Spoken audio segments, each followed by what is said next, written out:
চাচা, বাড়িঘর এত সাজানো কেন? আর হেনা কোথায়? অনেকদিন ধরেই দূরে আছেন একসময়ের জনপ্রিয় অভিনেতা বাপ্পা রাজ। পর্দার আড়ালে থাকলেও বিভিন্ন সময় ভাইরাল হন এই অভিনেতা।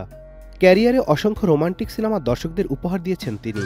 আকাশের চন্দ্র হয়ে সূর্য হয়ে পৃথিবীতে জীবনের ফুলকণিতে।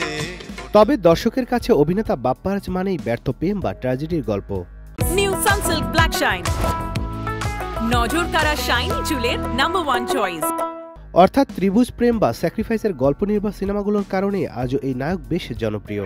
আমি ময়ূরীকে ভালোবেসেছিলাম, আমার ভালোবাসাকে আমি মরতে দেব না। চলে যাও, চলে যাও। সম্প্রতি নতুন করে ভাইরাল হয়েছেন বাপ্পা রাজ। তার অভিনীত সিনেমার বিখ্যাত এক সংলাপ নিয়ে সামাজিক যোগাযোগ মাধ্যমে চলছে বেশ হাস্যরস। হঠাৎ করেই সবাই মজেছেন বাপ্পা রাজের হেনায়। চাচা, হেনা কোথায়? চাচা, বাড়িঘর এত সাজানো কেন?